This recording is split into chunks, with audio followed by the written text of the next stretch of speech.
اللہ رب العزت کے صفاتی نام بے شمار ہیں، ان میں سے ایک صفت ہے لطیف، مہربان، رحم کرنے والا۔ اللہ رب العزت تمام مخلوقات پر مہربان ہیں۔ ایسا نہیں کہ صرف انسانوں پر، بلکہ جتنے بھی مخلوقات ہیں سب مخلوقات پر اللہ مہربان۔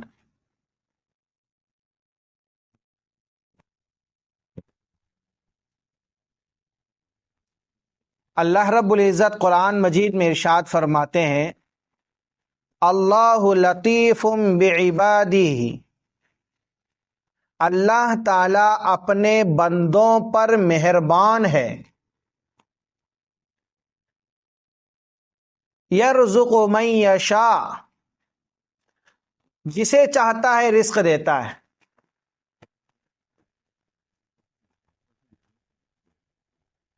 اللہ تعالی مہربان ہے، ہر ایک کو روزی دے رہے ہیں۔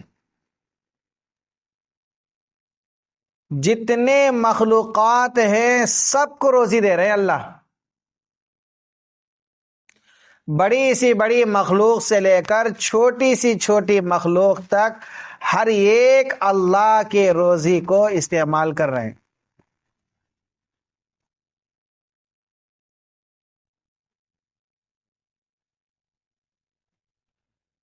اللہ لطیف بعبادہ یرزق من یشاء۔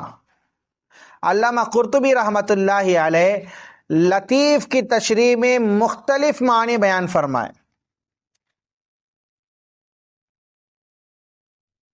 نمبر 1، اللہ تعالی مہربان ہے، دنیا میں اپنے نیک بندوں کو جیسے اللہ تعالی رزق دیتے ہیں ویسے ہی اپنے نافرمان کو بھی رزق دے رہے ہیں۔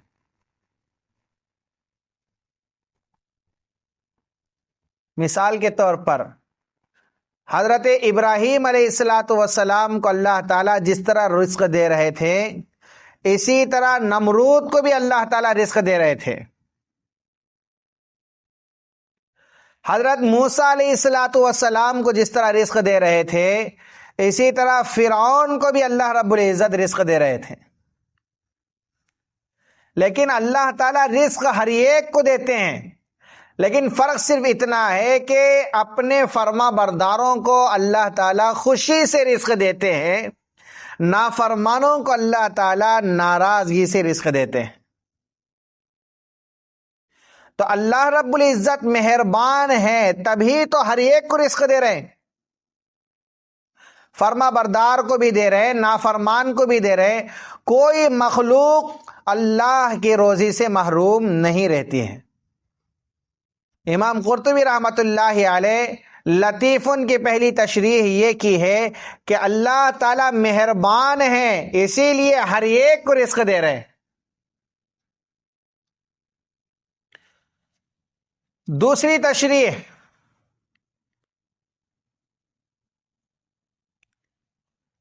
اللہ مہربان ہے، اپنے بندوں کے چھوٹے چھوٹے اعمال پر بھی بڑے بڑے اجر عطا فرماتے ہیں۔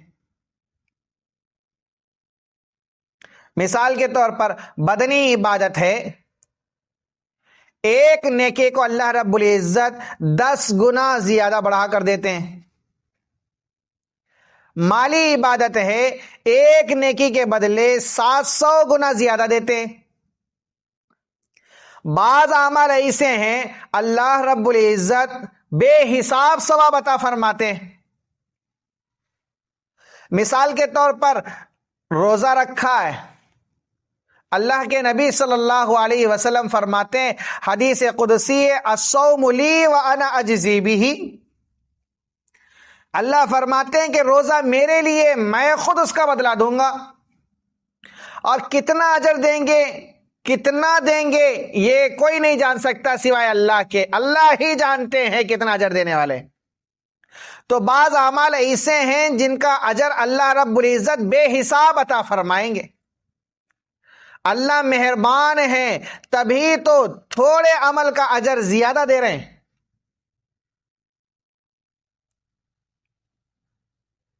تیسری تشریح، اللہ رب العزت اپنے بندوں کو ان کی طاقت سے زیادہ اعمال اور احکام کا مکلف نہیں بناتے۔ جتنی طاقت انسان کی ہوتی ہے اس کی طاقت کے مطابق اللہ رب العزت احکامات لاگو فرماتے ہیں، جیسا کہ قرآن میں اللہ نے کہا لا یکلف اللہ نفسا الا وسعها۔ اور چوتھی تشریح،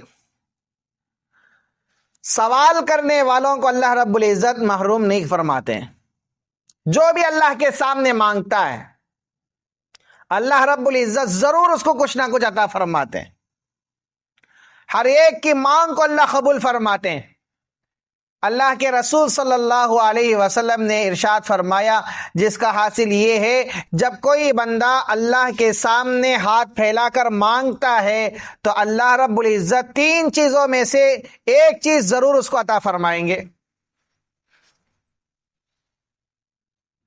نمبر ایک، جو مانگتا ہے اللہ تعالیٰ اس کو وہ عطا فرما دیں گے۔ نمبر دو، ہم اللہ کے سامنے اپنی جھولی پھیلائے اللہ سے مانگتے ہیں، لیکن اللہ رب العزت مصلحت جانتے ہیں، حکمت اللہ جانتے ہیں۔ ہم مانگتے اللہ سے ہیں لیکن اللہ رب العزت سب سے زیادہ واقف ہے کہ کون سی چیز میرے بندے کے لیے خیر ہوگی اور کون سی چیز میرے بندے کے لیے بھلی ہوگی، اللہ جانتے ہیں۔ مثال سے آپ سمجھیں کہ ایک چھوٹا سا بچہ ماں کے سامنے آ کر فلاں چیز مانگتا ہے، مانگنے کے باوجود ماں نہیں دیتی۔ اب بچہ کیا کرتا ہے؟ رونے لگتا ہے، لیکن بچے کے رونے کے باوجود بھی ماں نہیں دیتی، اس لیے کہ اگر میں یہ چیز اپنے بچے کو دوں گی تو یہ اس کے لیے نقصان دہ ثابت ہوگی۔ ماں جانتی ہے بچے سے بھی زیادہ کہ میرے بچے کے لیے یہ چیز اچھی نہیں ہے، میرے بچے کے لیے یہ چیز بھلی نہیں ہے، اس کے اندر خیر نہیں ہے۔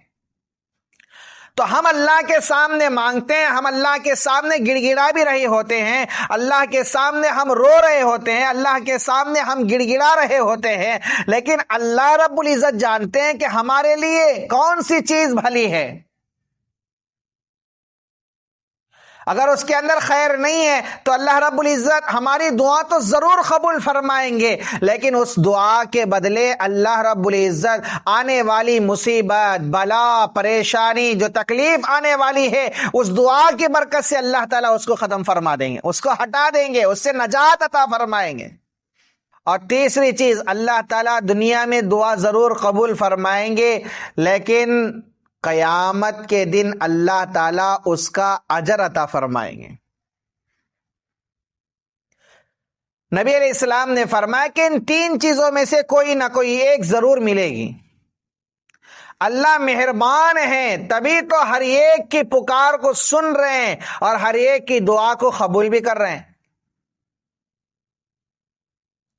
اور اللہ رب العزت مہربان ہیں، جس کی وجہ سے اللہ رب العزت گناہوں پر فوراً نہیں پکڑتے ہیں،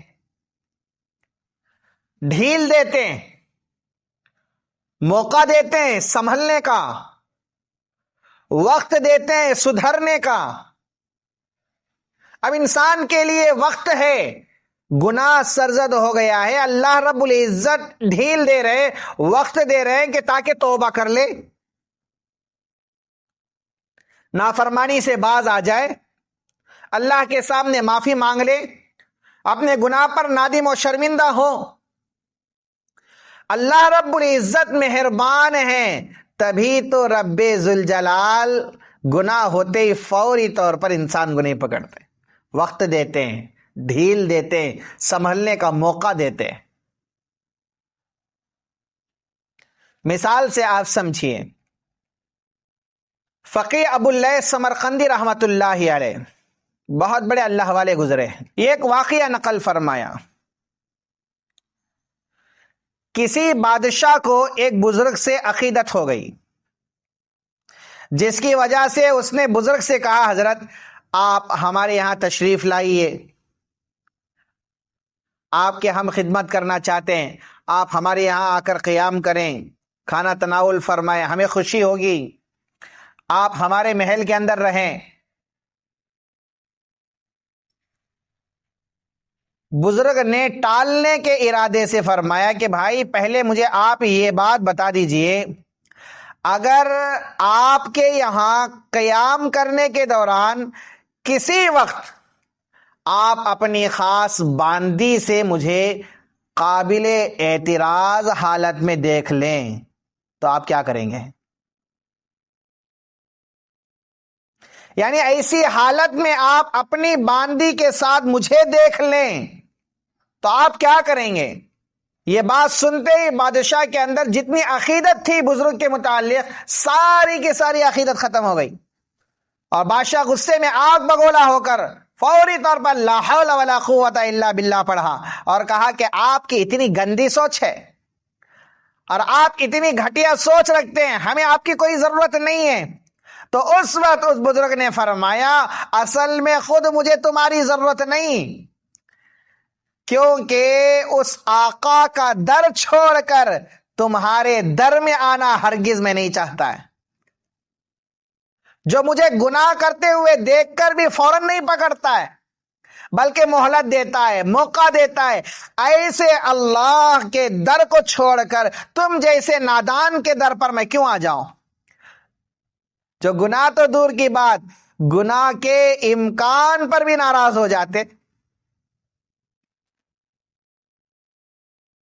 تو اللہ رب العزت مہربان ہیں، جب انسان گناہ کرتا ہے تو فوری طور پر نہیں پکڑتے۔ حضرت شیخ سعدی رحمت اللہ علیہ فرماتے ہیں کہ میں نے سنا کہ ایک بادشاہ نے ایک مجرم کو قتل کرنے کا حکم جاری کر دیا۔ وہ آدمی غم کی شدت میں پاگل ہو گیا، بادشاہ کو خوب گالیاں دینے لگا، زبان اتنی دراز ہو گئی جو منہ کو آیا بک رہا تھا۔ لیکن جب کسی بندے کی موت سامنے دکھ رہی ہو تو اس کے دل میں جو آتا ہے وہ بک دیتا ہے۔ اب بچنے کا کوئی راستہ نہیں ہے، جان تو جانی ہے، جو بھی کہنے، لیکن میری موت تو ہونے والی ہے، اس لیے اس کی زبان لمبی ہو جاتی ہے، جو منہ کو آتا ہے بک دیتا ہے۔ اب بچنے کا کوئی راستہ نہیں، جب بچنے کا کوئی راستہ نہ ہو تو تلوار کی نوک کو بھی انسان پکڑ لیتا ہے۔ جیسا کہ ایک مقولہ مشہور ہے کہ بلی جب مجبور ہو جاتی ہے تو شیر سے مقابلہ کرنے کے لیے بھی تیار ہو جاتی ہے، اس لیے کہ اب کوئی راستہ نہیں، یا تو میں لڑ کر بچ جاؤں یا تو میں لڑ کر ہی مر جاؤں۔ اس لیے وہ مجرم زبان سے جو آیا گالیاں دینے لگا۔ بادشاہ اس کی بولی سے ناواقف تھا، اس کی زبان اسے سمجھ میں نہیں آتی تھی۔ اب بادشاہ نے جو وزیر ان کے پاس تھے ان وزیروں سے پوچھنے لگا کہ بھائی یہ کیا بک رہا ہے، یہ کیا بڑبڑا رہا ہے؟ تو بادشاہ کے وزیروں میں ایک نیک دل وزیر تھا، اس نے کہا کہ بادشاہ سلامت، یہ کہہ رہا ہے وہ لوگ بہت اچھے ہوتے ہیں جو غصے کو پی جاتے ہیں اور لوگوں کو معاف کر دیا کرتے ہیں۔ بادشاہ نے جب یہ سنا تو اس کا دل نرم ہو گیا، اس نے اس شخص پر ترس کھاتے ہوئے اسے معاف کر دیا۔ لیکن بادشاہ کے جس نیک دل وزیر نے اس شخص کے متعلق جو کہا تھا، اس کے مخالف وزیر اس سے حسد کر رہا تھا، موقع کے انتظار میں تھا کہ کوئی ایک غلطی مل جائے بادشاہ کے سامنے اس کو پھنساؤں گا۔ بہر کیف اسے موقع ملا، اس نے بادشاہ کے خلاف بھڑکاتے ہوئے کہا کہ دیکھو بادشاہ، ہمیں یہ زیب نہیں دیتا کہ ہم بادشاہ کے سامنے جھوٹ کہیں۔ اور وہ شخص بادشاہ سلامت کو گالیاں دے رہا تھا، جبکہ یہ وزیر کہہ رہے ہیں کہ وہ بادشاہ سلامت کی تعریف کر رہا تھا۔ بادشاہ نے جب دوسرے وزیر کی بات سنی تو اس پر غصے کا اظہار کرتے ہوئے کہا، اے بدبخت، مجھے اس کا جھوٹ تیرے سچ سے زیادہ پسند ہے، اس لیے کہ اس کے جھوٹ نے ایک آدمی کی جان بچائی ہے۔ تیرے اندر جو حسد ہے مجھے نظر آ رہا ہے، تم اس سے کتنا جلتے ہو، تم اس سے کتنا حسد کرتے ہو وہ مجھے نظر آ رہا ہے، لیکن یاد رکھنا کہ اس کا جھوٹ تیرے سچ سے زیادہ مجھے پسند ہے، اس لیے کہ اس کے جھوٹ نے ایک آدمی کی جان بچائی ہے۔ حضرت تھانوی رحمت اللہ علیہ فرماتے ہیں کہ ایک غریب آدمی تھا، 6 مہینے کے بعد اپنے گھر وہ مرغی لے کر آیا، گویا کہ 6 مہینے سے وہ مرغی نہیں کھایا تھا، بیوی کے پاس لا کر مرغی رکھا، کہا کہ اچھے سا سالن بناؤ، اور بیوی نے مرغی دھو کر اچھا سا سالن بنائی، سالن بنا کر شوہر کے سامنے جب رکھا تو شوہر پہلی بوٹی اٹھا کر کھانے لگا تو نمک بہت تیز تھا، 6 مہینے تک دال کھا کھا کھا کھا کر بیزار ہو گیا تھا، لیکن اب یہاں دیکھا تو نمک زیادہ ہو گیا، لیکن اس نے بیوی کو کچھ نہیں کہا، گوشت جو بیوی نے سامنے لا کر رکھا تھا چپ چاپ کھا لیا، اور دل ہی دل کے اندر اللہ سے دعا کرنے لگا کہ اے اللہ میری بیٹی سے نمک تیز ہو جاتا تو میں یہ پسند کرتا کہ میرا داماد اس کو معاف کر دے، میرا داماد میری بیٹی کے اوپر ہاتھ نہ اٹھائے، اس لیے کہ میری بیٹی میرے کلیجے کا ٹکڑا ہے، میں یہ چاہتا ہوں اے اللہ یہ میری بیوی بھی تو کسی کی کلیجے کا ٹکڑا ہے، کسی کے ماں باپ کی بیٹی ہے، اے اللہ تیری بندی ہے، بس میں آپ کی رضا کے لیے اس کو معاف کر رہا ہوں۔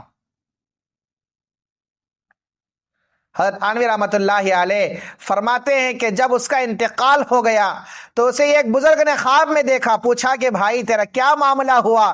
اللہ نے مجھ سے فرمایا تو نے یہ گناہ کیا، تو نے یہ گناہ کیا، فلاں گناہ کیا، فلاں گناہ کیا، اللہ رب العزت میرے گناہ میرے سامنے ظاہر کیے، تو اس وقت میں نے دل میں اندر سوچا کہ اب تو میرے بچنے کا کوئی راستہ نہیں ہے، اور اللہ رب العزت نے کہا کہ جاؤ میں نے تجھے معاف کر دیا۔